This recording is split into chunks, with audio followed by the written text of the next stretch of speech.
como um tipo de Cristo. Eles foram salvadores e Cristo é o Salvador.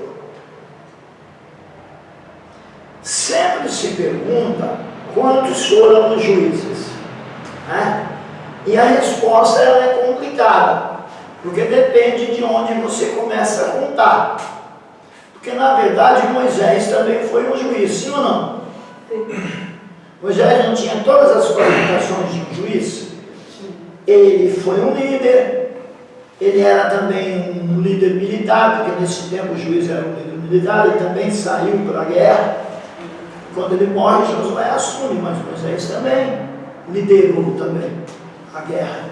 Lembra de Moisés já velhinho liderando a guerra? Quando ele abaixava a mão, o povo começava a perder. Precisou Arão e Ur manter as mãos dele levantadas. Quem lembra disso? E quem lembra também de Moisés julgando o povo e Jétero, seu sogro, vindo dar um conselho para ele e falar, levanta mais gente para te ajudar. Sim ou não? Sim. Então, desse ponto de vista, Moisés também foi um juiz ou não? Foi, sim. Então, quantos juízes foi? Depende de onde você começa a contar. Alguns começam a contar de Moisés. Outros começam a contar de Josué. E outros começam a contar só depois da morte de Josué. Vai dar 3 números diferentes. E você, professor João, você começa a contar de onde? Eu começo a contar de Moisés. Tá bom? Outra coisa também, tem Abimeleque, que alguns contam como juízes e outros não. Porque Abimeleque há um problema lá com ele, né? Ele tenta ser um rei, aquela coisa toda. Então alguns não contam Abimeleque.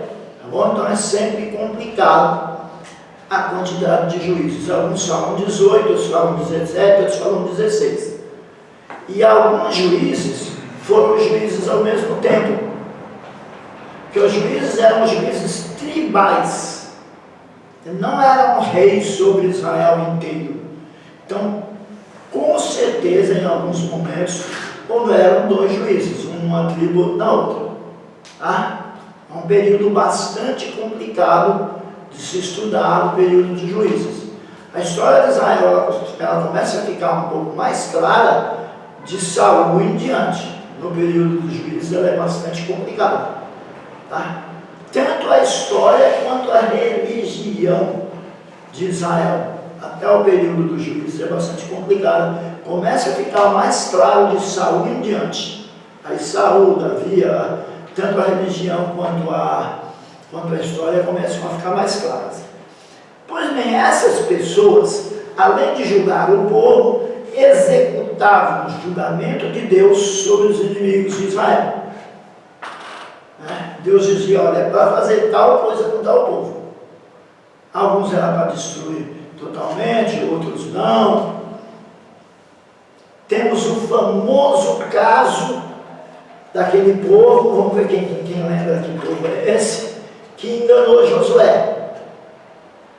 Esse povo, com medo de ser destruído, apresentou-se para Josué com roupas velhas e pães velhos, senhores leitores do Antigo Testamento.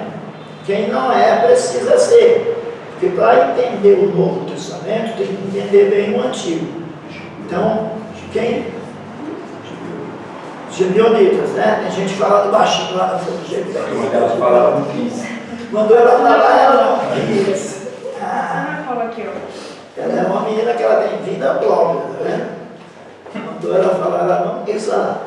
Gente, então, são os Gibeonitas, né? Um povo que engana Josué. Né? Josué, uma raridade de Josué agir sem orar. Esse povo vai e engana Josué. Josué toma uma atitude precipitada, né? Ao invés de Josué falar, olha, eu vou orar, depois a gente conversa. Josué vai e deixa eles viverem no meio do povo de Josué. E os Gibeonitas, então, eles passam a ser rachadores de água e tiradores de lenha. Você sabe que eu elegi já o pregador da sala, né? O pregador da sala é o presbítero Luiz. Já elegi o pregador da sala. Só que ele só prega aquilo que eu mando ele pregar. Entendeu? Até na hora que Deus resolver intervir nesse negócio, aí a gente para. Mas o senhor que é o pregador oficial da sala, preste atenção nisso. Os Gebionitas enganaram Josué. Enganaram? O senhor conhece a história? Eu vou lhe ajudar. Os Gebionitas enganaram Josué, pois o senhor lê lá no livro de Josué. Eles, com medo de serem destruídos, eles falaram com Josué: olha, nós viemos de uma terra distante, somos um povo pequeno, deixa a gente morar no meio de vocês, protege a gente. Olha como nós viemos de longe, olha como nossa roupa está velha, olha o nosso pão como está duro, já estragando, porque nós viemos de muito longe. Mentira, eles eram um dos povos vizinhos ali de Canaã. Eles fizeram aquilo com medo de ser destruído, porque Josué estava destruindo todos os povos, invadindo tudo, e eles pediram esse asilo para Josué, mas enganando ele. Quando Josué descobriu que tinha sido enganado, Josué falou: bom, vocês já me enganaram, eu não vou voltar a minha palavra atrás não. Mas tem uma coisa, vocês serão tiradores de água e rachadores de lenha. Quem lembra disso? Tiradores de água e rachadores de lenha. O irmão José Augusto já leu ali, é aquele que é pregador. Quando o pregador ri do tema, é porque ele também quer pregar naquele tema. Pela risadinha dele, ele também quer pregar, nós vamos eleger ele também para pregar sobre esse tema. Rachadores de água e tiradores de lenha será o tema da próxima pregação dos dois senhores. Josué. Tiradores de água e rachadores de lenha. Senhor José Augusto, ele está achando que tem uma super taça, ele está rico já. Eu lembrei. Irmão José, já lembrou de alguma coisa, está prontinho. Vai pregar sobre os tiradores de água e rachadores de lenha. Irmão José Augusto e irmão Luiz, como é que é o sobrenome? Antônio. Luiz Antônio. Então não percam as próximas pregações. Os dois pregadores da sala, José Augusto e Luiz Antônio, pregando sobre tiradores de água e rachadores de lenha. Os senhores querem que os ajude? Com certeza. Então eu vou ajudar os senhores. Nós também viemos de um mundo de engano. Vivíamos enganando e sendo enganados. Agora o Senhor nos chamou para sermos tiradores de água e rachadores de lenha. O tirador de água não pode faltar água para a congregação. Todo crente tem que ser um tirador de água. E também não pode faltar lenha para o altar. Todo crente é responsável de manter o altar fumegando. Porque Levítico, confere aí se eu estou bom de memória. Levítico capítulo 6, versículo 18, diz que o fogo não se apagará. Arderá continuamente. Fogo arderá continuamente. Para o fogo arder continuamente, alguém tem que tirar a lenha, não tem? Sim ou não? Sim. Então já tem um toque para os dois pregadores. Tiradores de água e rachadores de lenha. Os senhores vão encarar? Pastor João, nosso ajudante. Não que eu esteja pensando não é isso. Não é isso. Eu não estou pensando em aproveitar que o co-pastor da igreja é meu amigo e botar vocês nessa. Dá para ajudar aí, meu amigão? O co-pastor da igreja é meu amigo, não mexam comigo, ele me leva em casa.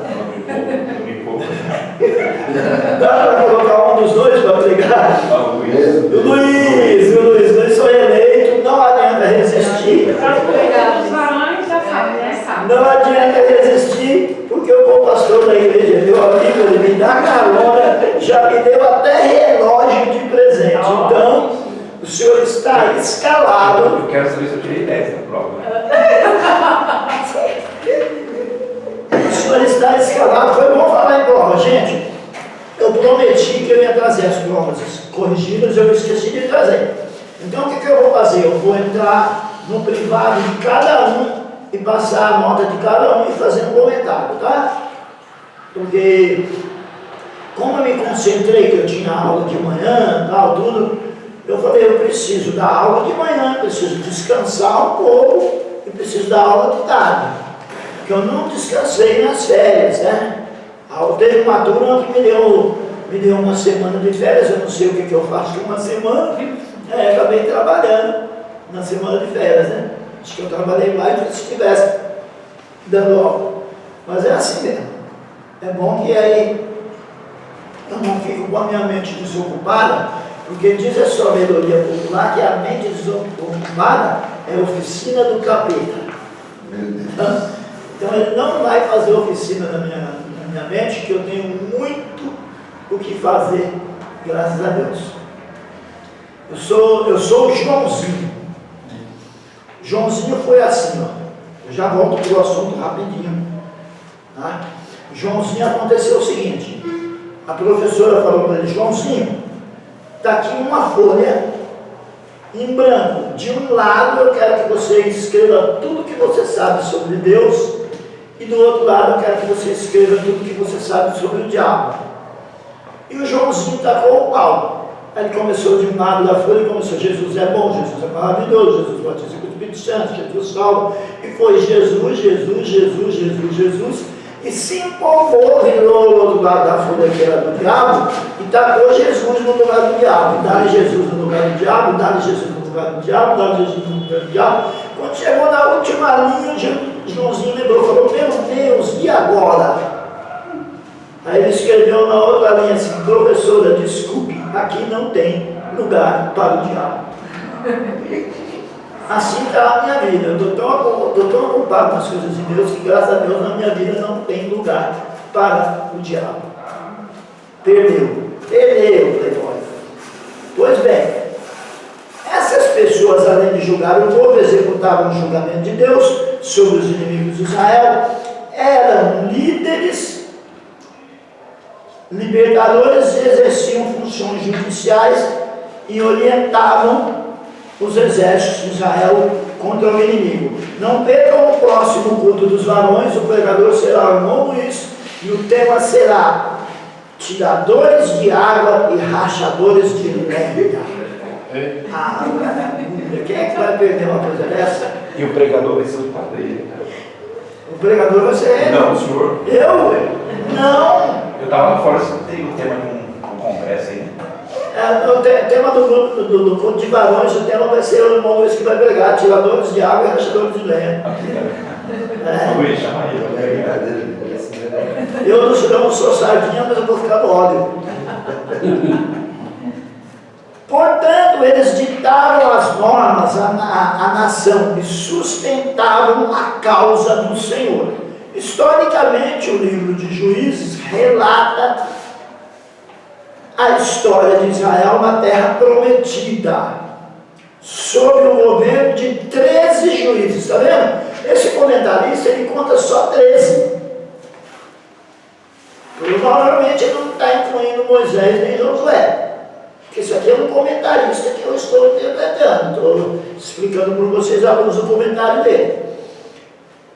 Sob o governo de 13 juízes, desde a morte de Josué até os dias de Eli e Samuel.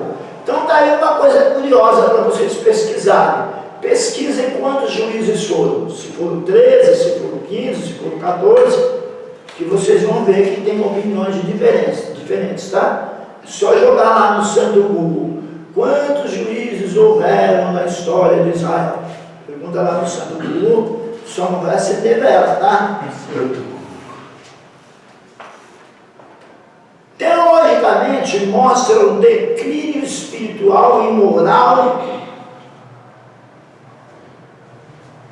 o declínio espiritual e moral das tribos de Israel ao conquistarem a terra prometida. Tem crente que é assim, né? Conquista alguma coisa, declina moralmente, e às vezes até espiritualmente. Eu não vou citar nome, é claro, mas eu tinha um amigo, trabalhou.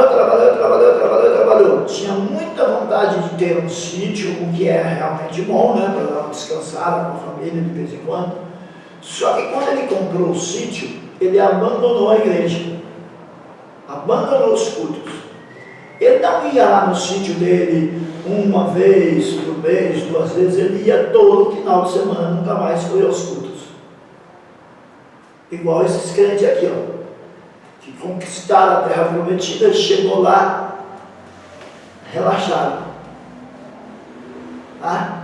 Teologicamente mostra o declínio espiritual e moral das tribos de Israel ao conquistar a terra prometida. Às vezes o crente ele conquista algo e ao invés de se tornar uma bênção, se torna uma maldição. Ele relaxa com aquela conquista e declina espiritual e moralmente. Espiritual porque deixa de ir na igreja, moralmente porque começa a ficar. A televisão ela pode ser boa, ela pode ser ruim, depende do uso que você faz dela. Como outros instrumentos, o computador. O computador pode ser bom e pode ser ruim. Eu gosto de computador.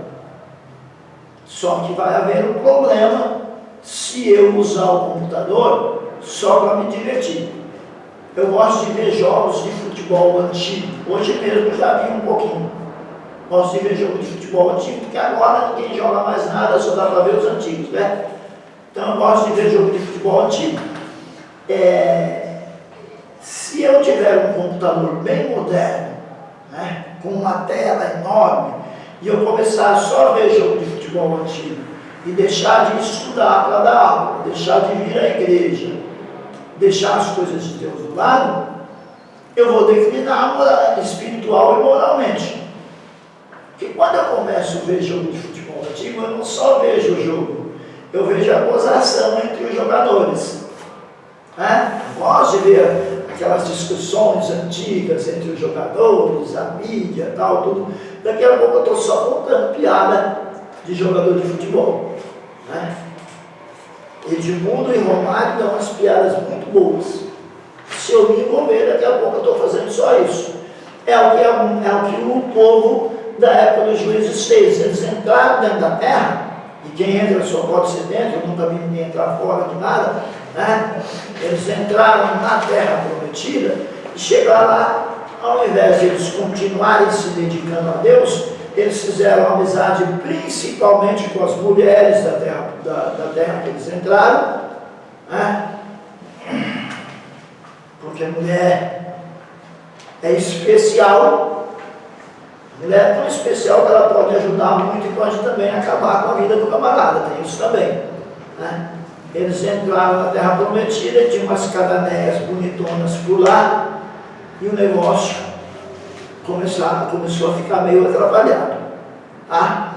Então houve um declínio moral e espiritual das tribos quando conquistaram a terra prometida.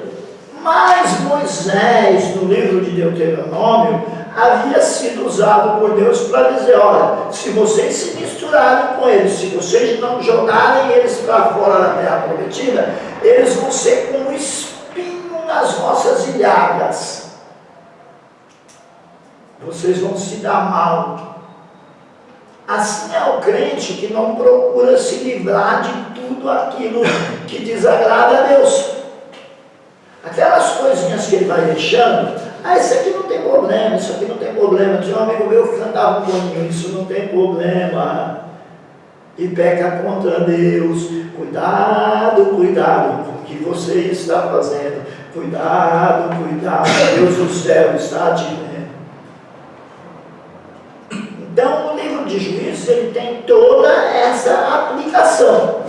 Porque eu não posso ensinar o livro de Juízes para vocês, ensinar só data, só o que aconteceu naquela época. Eu tenho que ensinar vocês a como aplicar isso às vossas vidas e à vida da igreja. Não, eu não vou fazer o que eles fizeram naquele tempo, porque vai dar errado. E quando Deus me der a oportunidade, quando eu estiver inspirado pelo Espírito Santo, eu vou avisar os meus irmãos para não fazer a mesma coisa. Só não exagera nesse negócio de avisar os seus irmãos, que eu já falei para vocês que isso é atribuição do pastor. Então não se sobrecarrega muito nessa parte não, para você não ter problema. Pois bem, nessa época a vida moral de Israel estava em declínio. E Javé, apesar de ser considerado o Deus do povo, muitas vezes foi cultuado como um dos deuses de Canaã.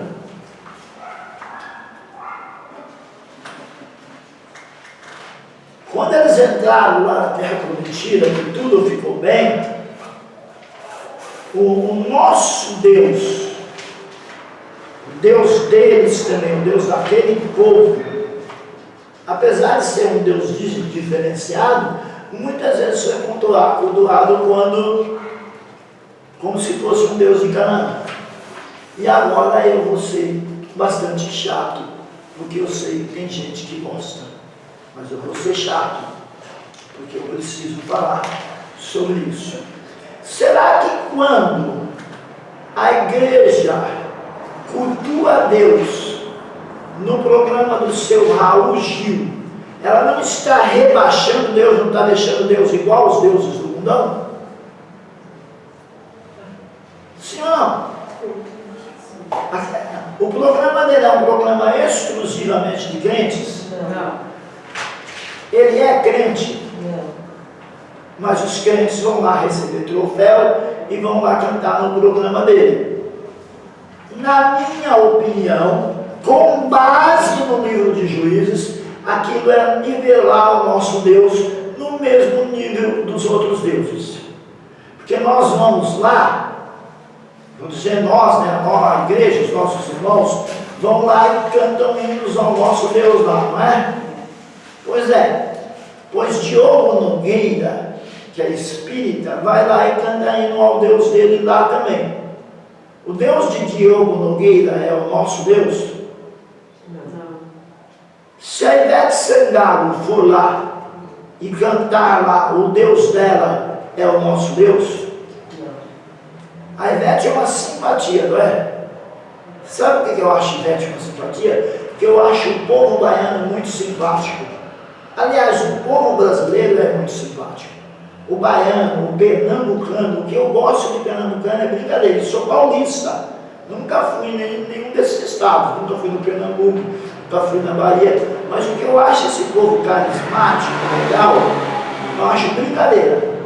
Acho muito legal. E aí Dona Ivete vai lá e canta para o Deus dela lá também, não canta com aquele charme todo dela, né?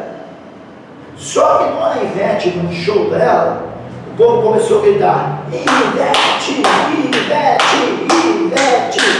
Manifestou um Exu e falou: Ivete não está mais aqui não.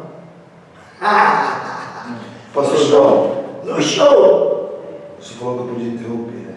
Pode, deve interromper. Vamos colocar lenha na fogueira. Vamos lá, tá? Você rachador de leite. Pode ler. O senhor entendeu a pergunta, o senhor entendeu, né? Pode ler.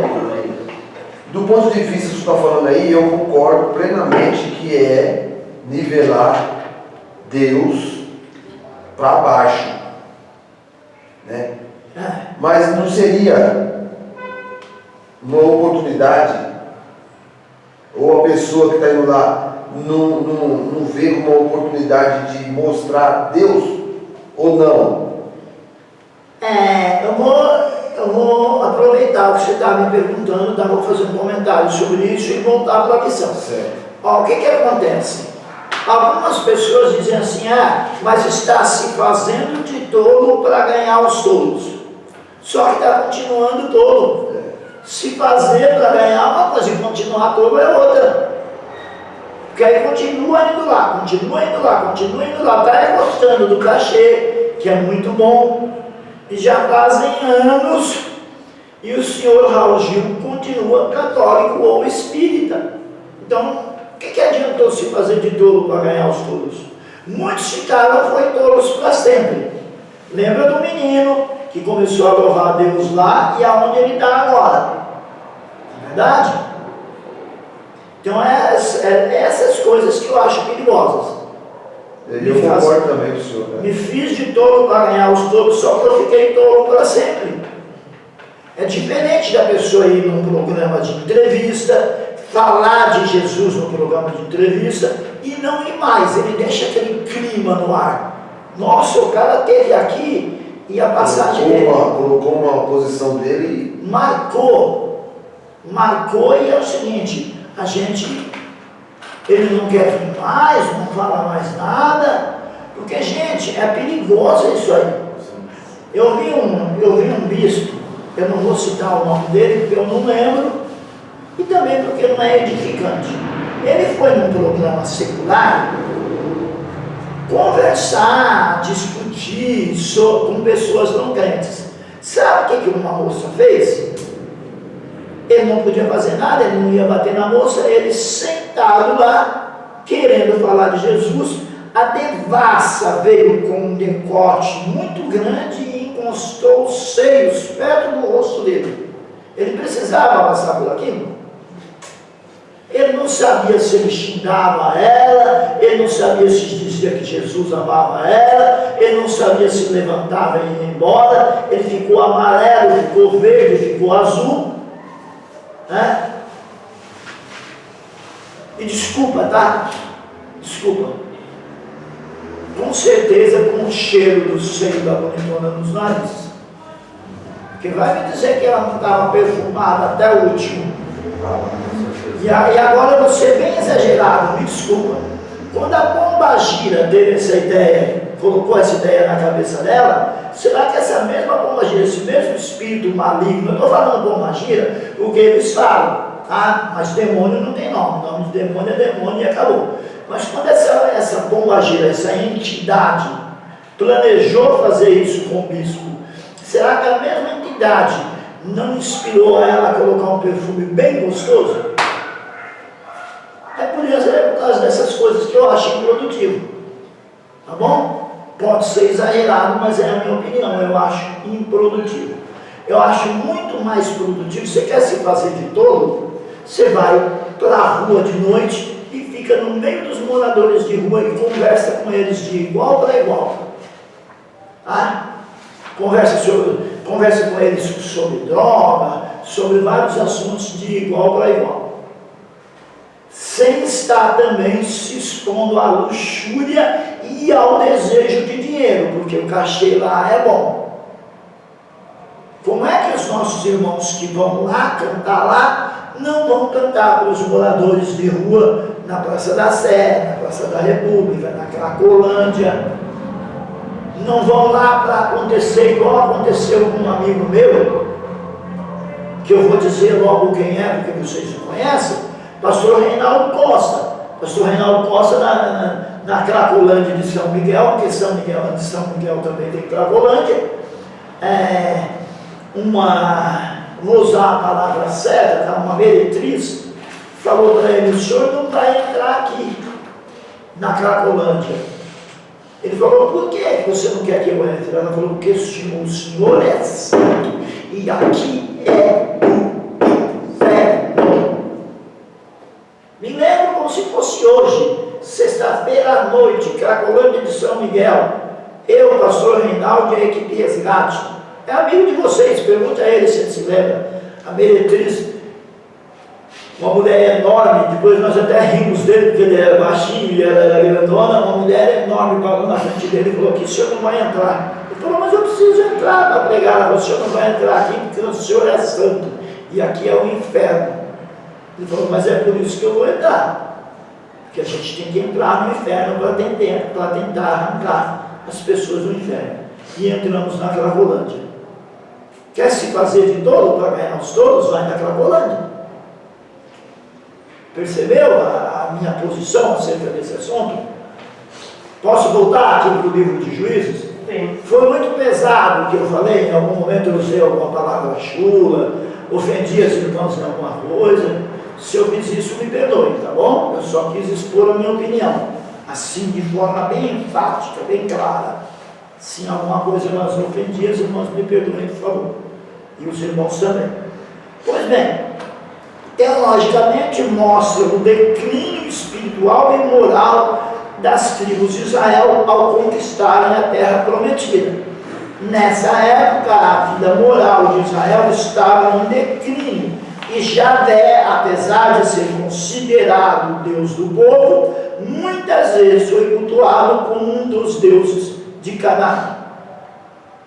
Esse negócio desses encontros ecumênicos, o que eu vou fazer num encontro ecumênico? Eu vou me encontrar com um padre católico, um babalorixá, né, que é o pai santo do espiritismo, com outro líder de outra religião. Para quê que eu vou me encontrar com eles e no mesmo nível eu vou me nivelar a eles? Se eu encontrar com um pai de santo, um padre, um sacerdote de qualquer outra religião, saiba ele que ele vai ficar abaixo de mim, porque o meu Deus é maior do que o deles. Não tem conversa de igual para igual. Só um minutinho, deixa eu só completar. Eu não me igualo a nenhum padre, a nenhum babalorixá, a nenhum mestre budista. O meu Deus é maior do que os deles. Ele tem o mesmo valor, a alma dele tem a mesma o valor da minha alma como ser humano, mas o meu Deus é maior do que o dele. Não vem que não tem. Não vem que não tem, porque vai descer fogo no altar e vai consumir o holocausto. E vai morrer profeta de Baal, com certeza. Não vai ficar aproveitada de Baal toda a vida, não. Por favor. O meu ser não aceita essas coisas, queridos. Deixa eu continuar aqui. Sabe-se ao certo de que a autoria dos juízes, não se sabe ao certo a autoria dos juízes. Alguns indícios indicam que o livro dos juízes foi escrito depois da remoção da arca de Siló, nos tempos de Eli e Samuel, no tempo da monarquia, quando Jerusalém ainda estava no poder dos jebuseus. Porque Jerusalém demora para ser conquistada, né? Jerusalém só vai ser conquistada no tempo de Davi. Eles entram na terra prometida, mas Jerusalém continua na mão dos jebuseus. Tá bom? Nos tempos de Eli e de Samuel, no tempo da monarquia, quando Jerusalém ainda estava em poder dos jebuseus. E concluído depois da morte de Saul. O livro só terminou de ser escrito depois da morte de Saul, em 1050 a.C. O Talmud judaico é um documento, é um comentário judaico, atribui a autoria a Samuel, baseado lá naquela história dos profetas, pois o livro real ressalta a realidade histórica da